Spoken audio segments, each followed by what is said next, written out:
Modern society is making men weak and stupid. The evidence is right in front of our faces. Men are falling behind women in every way that counts. We've seen a decline in traditionally male jobs in manufacturing and heavy industry. That's hit working class men particularly hard. But also the education system is really now failing many of our boys. Today, only 40% of college graduates are men. Men are 3 times more likely to die from mental health issues. 90% of the homeless population are male. And over 30% of young men aren't sexually active at all, compared to just 19% 20 years ago. It should be clear to everyone by now that society is waging a war on masculinity, and it's destroying men's minds and their will. People are getting weaker and dumber.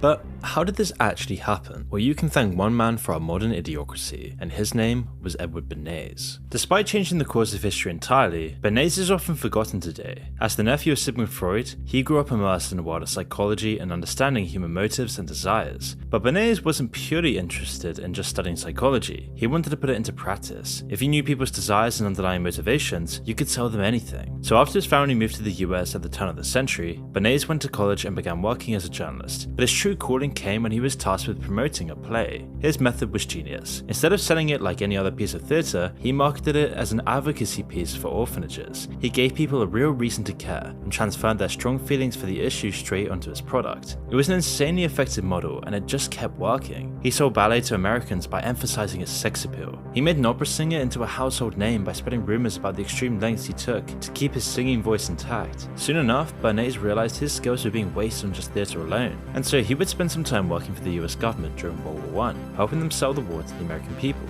Afterwards, he spent time as a consultant for companies, telling them how to sell their products based on people's real desires. Once, when Bernays was asked to market cigarettes to women, he came up with such a devious solution. His first campaign played on social pressure and body image. He marketed cigarettes as an alternative to snacks, along with pictures of beautiful thin women to sell the ideal. And it worked, but there was still a stigma around women smoking in public. And so, to get around this, Bernays' next campaign was even more deceptive. He sold cigarettes as torches of freedom, convincing women that smoking was a way to stand up to society and its inequality. He planted paid actors in a women's march that made them all take out their cigarettes at once. Obviously, this was all nonsense. Cigarettes have nothing to do with empowerment or equal rights. But by tying them in with the issue, he made the American Tobacco Company an absolute fortune. Bernays works at the foundations for modern marketing, but despite pretty much founding an entire industry, this wasn't Bernays' most impactful work. Instead, that would come with his work in shaping the mindset that would decide the rest of the 20th century. Bernays' style of marketing pioneered appealing to people's base emotions and desires, rather than their rational mind. And it couldn't have come at a more pressing time in history. The Industrial Revolution was still going strong in America in the 20s, but there was a growing problem around the corner. People just weren't buying enough products to keep up with this industrial growth. People operated on a needs basis. If you didn't need something, then there wasn't really a point in buying it. But Bernays changed this. By using his marketing techniques, companies could convince people based on their emotions that they wanted something that they didn't really need. A product could be as useless and wasteful as possible. So long as you can make people feel like they needed it, it didn't really matter. Just like with the torches of freedom, companies across the US started selling to people's emotions and their fears and anxieties. People started buying what they desired rather than what they needed. And this is the moment where consumerism was born in America, and rationality started to fade away. 100 years later, and now we're seeing the awful effects of this fundamental shift. People are completely controlled by their impulses and their desires. Long-term planning is given away to instant gratification, and it's men that are worst affected.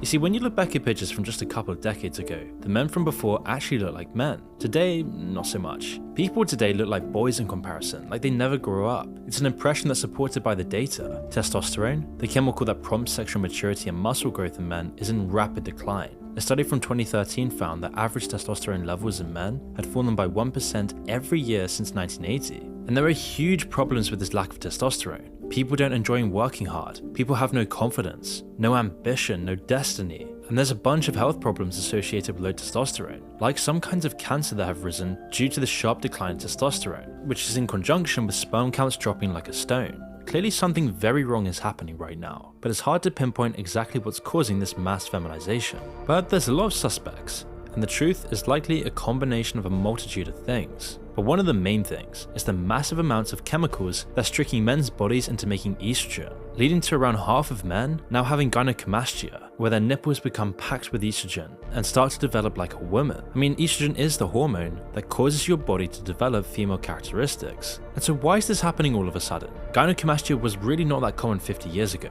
100 years ago, and it'd be extremely rare. But now almost every man you walk past has some form of gynecomastia. And this problem is coming from all the untested and poorly regulated chemicals that we're putting into our environment and our bodies. People often talk about avoiding BPA, a certain type of plastic, but it's not that simple. Studies have shown that a massive proportion of plastics have what's called estrogenic activity. Chemicals released as these materials break down trick the body's hormone receptors into thinking they're estrogen, and in people this is causing a wide range of nasty health effects. But the common ones are weight gain, reduced fertility, sex drive, and sperm counts, and even increased rates of breast and prostate cancer.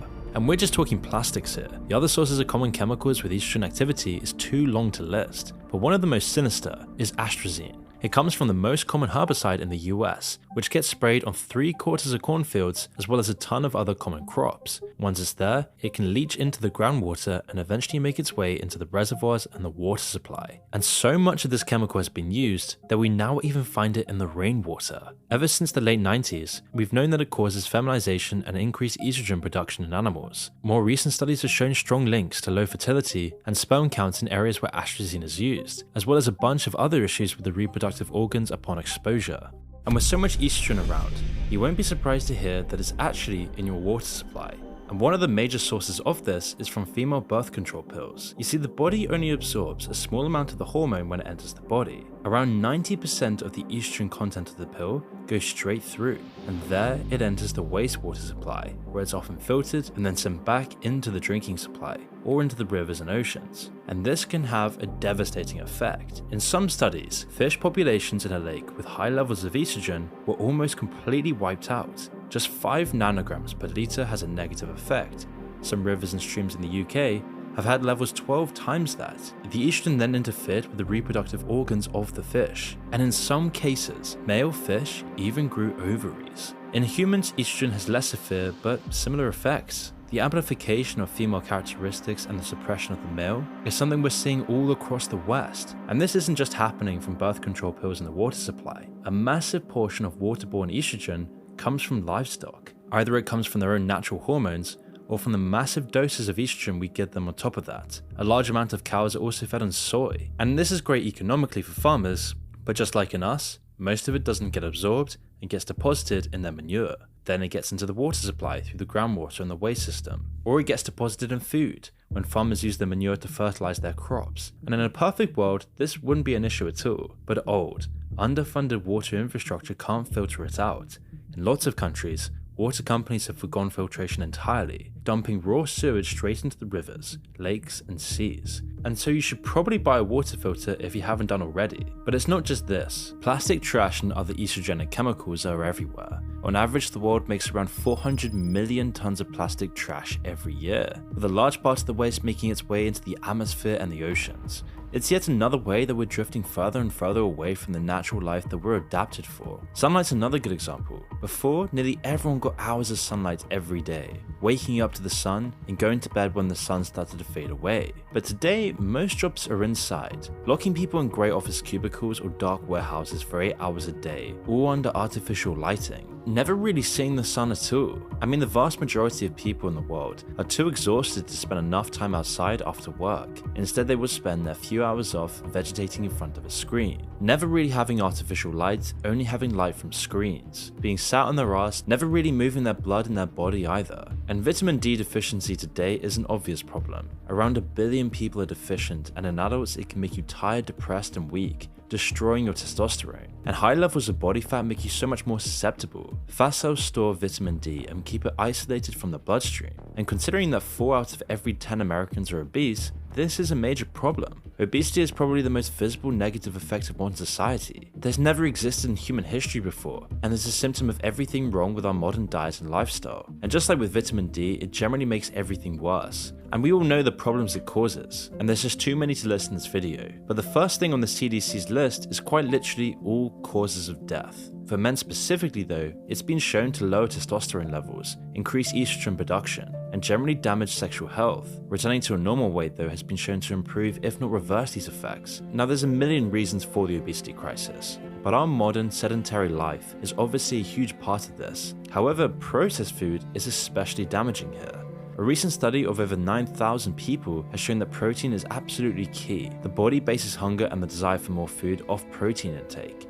Stuffed with fat, sugar, salt, carbs, and chemicals, protein's hard to find in nearly all processed food, but it tricks the body into thinking it isn't full, leading to overeating on fattening food and eventually obesity. People who had a protein-rich breakfast ate less during the day, and people who ate processed food throughout the day were, on average, the fattest. One of the worst effects of obesity, though, is the effect on your mental health. Anyone who's lost a decent amount of weight can tell you how differently people treat you, from strangers to people you see every day. People seen as more attractive obviously have more success in their love lives, but they're also seen as being smarter, better at their jobs. Attractive people even get lighter sentences for the same crimes. It's an unconscious bias that all humans have, and other than dealing with the consequences, there's not really much you can do about it. Studies have shown that the judgment happens almost instantly, even when people are told to focus on something else. In all likelihood, it's another leftover from prehistoric man, because at the end of the day, who would you trust to help you hunt for food or build a shelter? And this will affect you today. In fact, people base their whole identity around how they think other people see them. This subconscious process, first described by the sociologist Charles Cooley, is called the looking glass self. You see, every time you interact with someone else, your brain sees subtle changes in their face and the way they talk to you. Based on thousands of these moments, you slowly build an idea of how people see you. People change their looks, the things they do, and the image of themselves, all based on how they think other people are viewing them. And so if you're obese, if you'd never get sunlight, if you're pasty white, stuck in an empty office cubicle, especially early on in life, then this all gets thrown out of balance. You notice people's poorly hidden looks, or the way other kids tend to avoid you, and this then impacts your sense of how people see you as a man. Then if you develop a poor image of yourself, it's incredibly hard to root it out. People might just be acting normally around you, but because of a warped self-image, you'll still perceive the feedback as negative. This, combined with the negative effects of obesity on brain chemistry, is the reason that obesity is actually destroying many people in our society. Men aren't just getting weaker though, they're getting dumber as well. Processes that started centuries ago, combined with some modern differences, have made people dumber and more ignorant than ever. And it all began in America. Now, for a nation who calls themselves the greatest in the world, it's not surprising that American culture is woefully ignorant to the outside world, and this isolation began early on. One of the most active and powerful political movements in the 1800s was called the Know Nothing Party. Nationalistic and fearful of anything foreign, they pioneered a political platform based on blaming immigration for the nation's problems. They blamed Irish and Italian immigrants, as well as Catholicism. They spread outlandish conspiracy theories about their opponents and pushed their religious beliefs into education. At their peak, they had over 100 congressmen among their ranks, along with state governors, lawmakers, and thousands of other politicians. Although short-lived, the Know Nothing Party laid the groundwork for the American fear of outsiders and their devoted belief that they were superior, but it was their promotion of willful ignorance that has had the most lasting effect within the country. Going to name as many countries as you can. Africa. Can't name one? One country. South America. North America. So you can't name one country on this map? No, I can't. Antarctica. And 100 years later, and the same ideas and values had come to the forefront again. Just as the world was opening up after World War II, America closed itself off. This time it was their obsession with communism and the Red Menace that caused it. While America spread their culture to a war-torn world, it didn't go the other way. Hollywood had the largest budgets and hadn't been interrupted by getting invaded or bombed, so American movies could easily outperform any foreign one. When Americans then built infrastructure in other countries as part of their aid packages, their culture would always come along with it, and it never went the other way. So with the history of nationalism and the menace of communism to be suppressed, barely anything foreign could reach the eyes and ears of Americans. If it conflicted with their stringent religious values, or even had a whiff of communism about it, America's censors didn't let it through. Fears about communist subversion and infiltration got so bad that a baseball team renamed themselves from the Cincinnati Reds to avoid links with communism. Psycho and its grim shower scene left such a mark on culture because,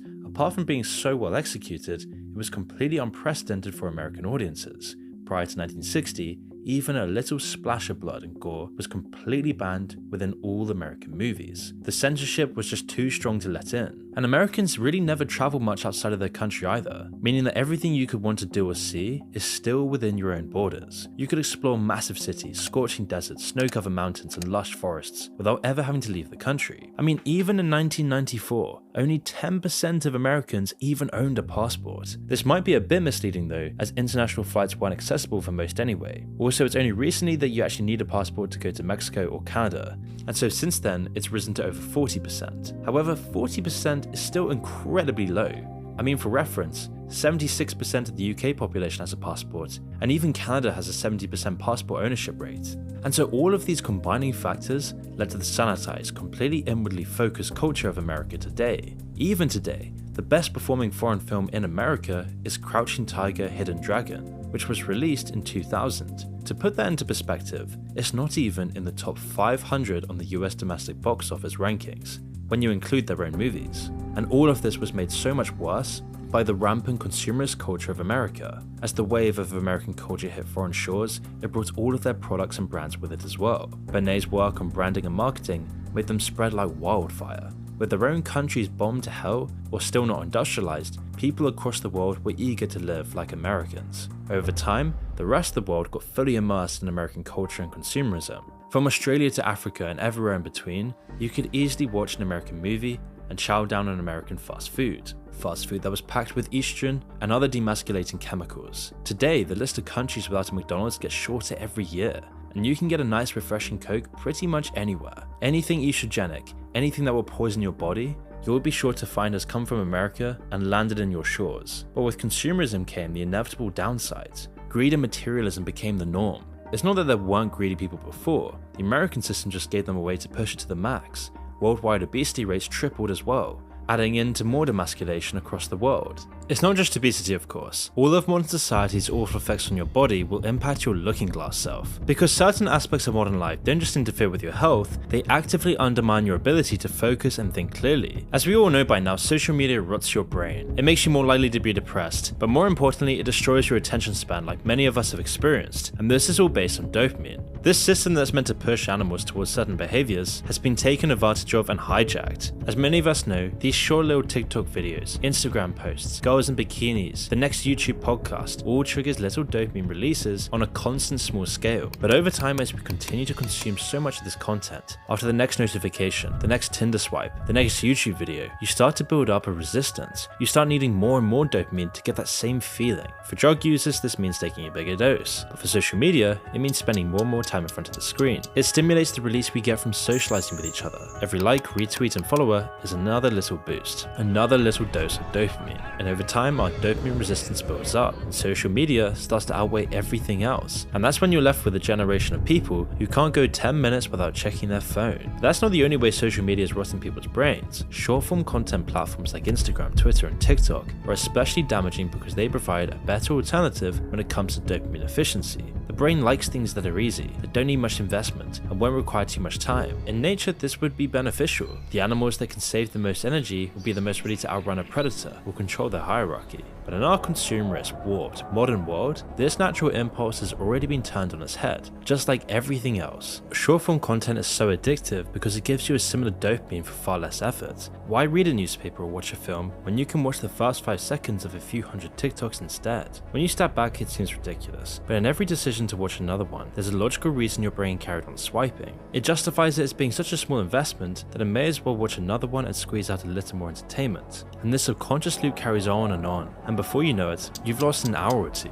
Nothing is ever good enough for the brain because it's always adapting to what you give it, and over time the brain then builds up more of a resistance. People then double down by watching more and more and more, using more social media, more Tinder swipes, more OnlyFans videos, more TikToks. Get into this dystopian point where you get family clips mixed in with Subway surfers in the background, helping people numb themselves even more, inducing the public into a brainless trance to absorb more 10-second clips. And so it's easy to think that the internet could reverse all of this cultural isolation and give people a broader mindset about the world. And yet in many ways, the access to information has given people a more global outlook. It's the easiest it's ever been to interact with other cultures, or make friends over long distances, but the way people take in information about the world hasn't really changed at all. In fact, it's gotten even more one-dimensional and insular, constantly distracted, going from one topic to another with the swipe of your screen, and on average, people never get any deep knowledge from the internet and stay stuck in their isolated bubble.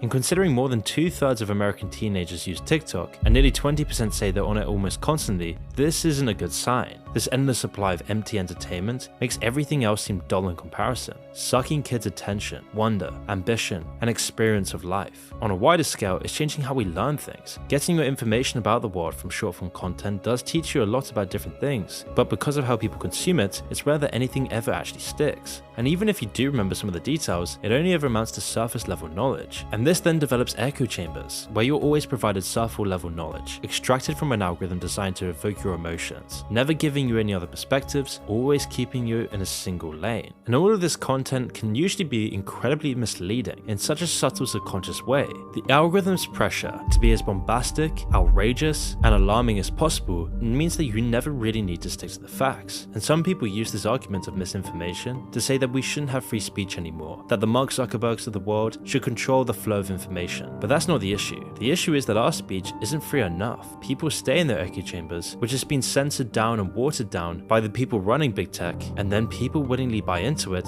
in this numb, passive state. And as almost everyone learns about the news and events in the world by algorithms, then people would start to see a wide range of opinions and arguments if it wasn't for these exact algorithms. They'd have the ability to see the whole issue from every angle, rather than a 20-word summary of their preconceived opinion. Actual in-depth knowledge about the subject requires focus and long periods of thought and study, but because people don't have the time or attention span for this, why not just have a chopped up, numbed, empty opinion shoved down your throat? And this is when social media destroys your looking glass self. You see, before the internet, your idea of yourself was solely based on interactions with people in real life. In the close-knit communities we used to live in, these interactions would be based on a deep impression of your character and who you are as a person. That's what our brains evolved to deal with, but social media hijacked this as well, by throwing in thousands of judgments and things to feel insecure about every day. Sure, your rational mind knows they're not really directed at you specifically, but all the unconscious parts of your brain don't, and we apply these criticisms and opinions to ourselves without even knowing it, and it impacts the way you build your looking glass self. It might not create new insecurities, but it definitely amplifies them. They act as limiters on people, drains on their confidence that push them towards inaction and overthinking, and it's this process that's the most damaging to men. How many of the great men of the future are already being undermined by some anonymous idiot's opinion, made to feel inadequate because they don't meet an arbitrary height requirement or because they haven't slept with enough people?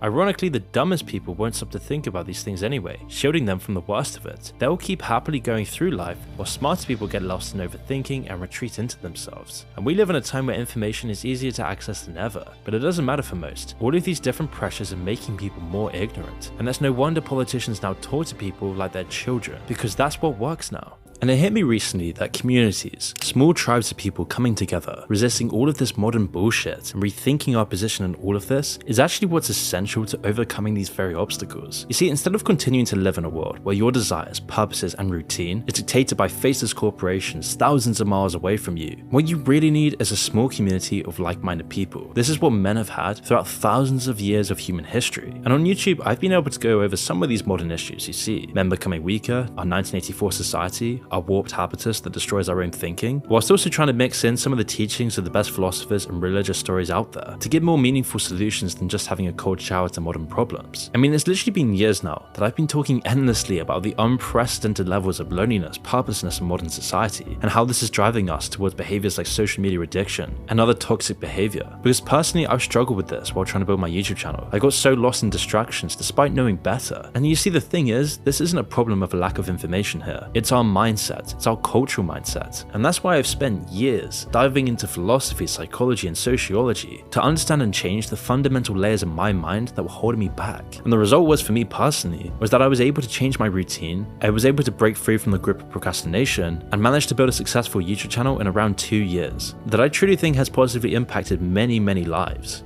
judging by the thousands of comments like this that I've received. And while I have been able to share some of this knowledge through my videos, the format of these videos limits how deep I can really go here. The YouTube algorithm, the style of the video essay, the topics, it doesn't allow me to go as deep as I really want to. Because deep down, I really want to offer something more comprehensive to help people on a very personal level, to change our lives together, being actually in a community of like-minded people. And so I've been thinking about this for ages, and how I could actually enact this, where I could talk on a more personal level to you and others like you and me about these topics in big discussions, without constant editing, without music, just raw conversation. And I realized that the only way really to do this is to build a community, which is why after a long time of thinking about it, I finally created my own community called the Moon School of Living. Now before I get into telling you about it all, it will have a monthly membership fee that you need to pay for, so if you're really struggling right now during this economic recession, or you're unable to take care of yourself properly, by all means just ignore this message and really enjoy my regular videos and don't worry much about this. But if you're not in this situation, I do really want to tell you about this project I've been working on, because this is the first product I've ever made, and I truly think you've never seen anything like this before. So to be clear, what do I actually mean by community? Well, the school is a community that I've created using a site called School. It's an expensive site, and it's nothing like Discord or Reddit or anything like that. You don't get trolls, memes, or shitposts. This is a high quality environment of a very small community of people. Right now I'm trying to keep it as small as possible to make it a much higher value environment where everyone who joins in takes it seriously, as we come together for 3 weekly calls where we go over modernity, philosophy, social media addiction, money,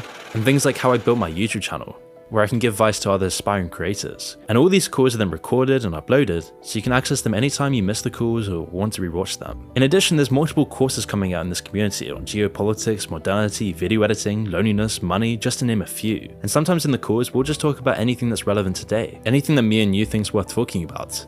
And sometimes there might be times where I can't really make the call, but for the foreseeable future, I'll always be doing this, and if not, there'll be advance warning. And soon we're going to have other people like What If Alt Hist coming in and giving discussions on things he's more knowledgeable about. And the best part of this school so far is feeling like you're not alone with this stuff. I mean, just recently we had some great discussions about deconditioning our thinking from our twisted culture, and we ended up talking about psychedelics and people who've experienced ayahuasca. In another call, I was going over someone's YouTube channel, giving them personal advice for their videos every week. In another, we're talking about Sartre, existentialism, loneliness, social media addiction, and businesses. Already we have some great members on board, and it's been great to connect with everyone so personally in this community. And now the school is pricey. It's $99 a month, but this is deliberate. If it was really cheap, it kind of ruined the point of the community, as I'm not trying to be a live streamer. I want this to be an extremely high quality premium area for those who want to develop ourselves outside of the confines of modernity and surface level thinking. I'm specifically looking for people who are excited by the idea of coming together, growing, learning, developing, holding each other accountable, people who are excited to fast track the development. That's why I'm working on it all week, in the calls, posting new ideas, making courses, and generating the highest quality community I can possibly make.